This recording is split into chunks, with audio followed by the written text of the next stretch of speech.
Pip stared. The screen stared back. A bug.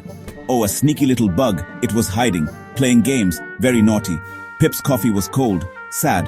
The cursor blinked, mocking perhaps. This was a Monday. Of course. Pip sighed. A big developer sigh. The journey began here, again. But Pip wasn't always a code detective. Once, code was just wiggly lines. Then a friend showed Pip, hello, world magic, actual magic on a screen. The computer obeyed. Amazing. Pip wanted more of this magic. A tiny spark ignited. A plan formed. A plan involving many brackets. Early days were tricky. So many red error messages, so shouty. Pip's first programs were quite wild. They did unexpected things. Often crashed, like a badly trained robot dog. But Pip kept trying. Stubborn, you see. The dream was big, a cool app, or maybe a game with space hamsters. Pip decided. This was it. Software development. A proper adventure. Online courses were found. Books were bought. So much to learn. A giant mountain. Keywords, variables, loops. Oh my. It felt like learning a new language, which Pip supposed it was. A language for talking to computers. Clever.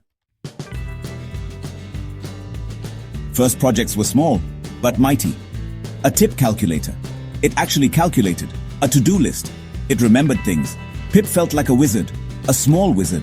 Each working line of code was a tiny cheer. The computer did what Pip told it. Mostly. Sometimes it argued back, but progress was being made. Slowly. Then came the bigger words. Ooh, functions, arrays, objects. What now?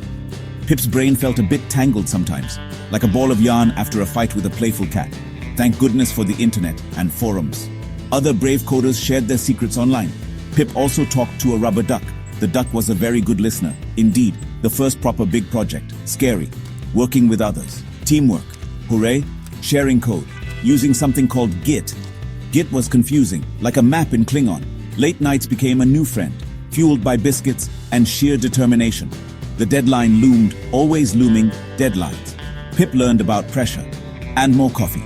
Milestones appeared, like little flags on a map, understanding how classes worked. Tick, making a database do useful things. Tick. The code started to look less like spaghetti, more like well-ordered spaghetti perhaps. Confidence grew. A tiny bit each day. Pip wasn't just guessing anymore. Well, not all the time anyway. Pip got a job, a real one. Amazing. Suddenly the code mattered much more. Real people would use Pip's creations. Wow. Deadlines were very serious now. Very. No more I'll fix it later maybe. The pressure was on, like a slightly heavy hat.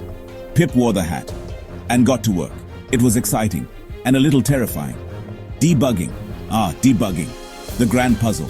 Hours spent hunting for one missing semicolon, one tiny typo, causing so much digital chaos. It was like a digital game of hide and seek. But the bug was very good at hiding. Pip's coffee intake reached new impressive heights. Pizza boxes piled up, a monument to effort. Sleep was a distant, beautiful, lovely memory. Sometimes, Pip felt like a bit of a fraud.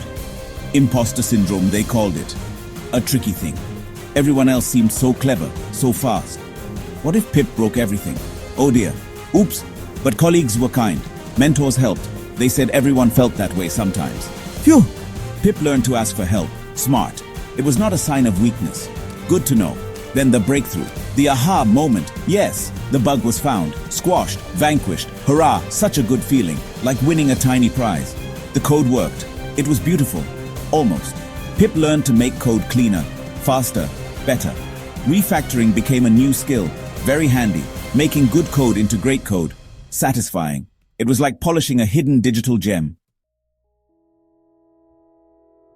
Years passed. Pip was no longer a novice. Pip was seasoned, like a well-cooked chip. Still learning, always learning. That's the way. But challenges were met with calm. Mostly calm. The coffee was still essential. Obviously. Crucial. Some things never change, and shouldn't really. Pip could now read code like a book.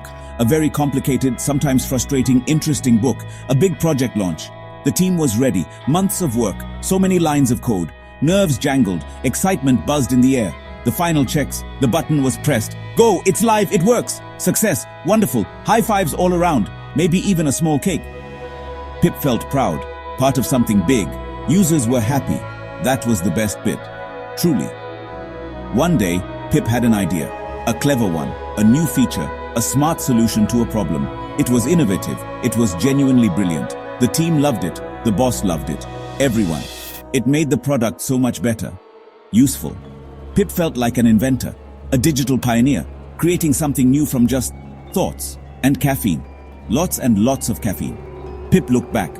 What a journey it had been, from hello world to complex vast systems. So many bugs, so many late nights. True, but so much growth, so many triumphs. Also true. The hard work was worth it. Every single bit. The joy of building, the thrill of solving puzzles. Pip was a code warrior, forged in fire and code, and the adventure, it was definitely set to continue.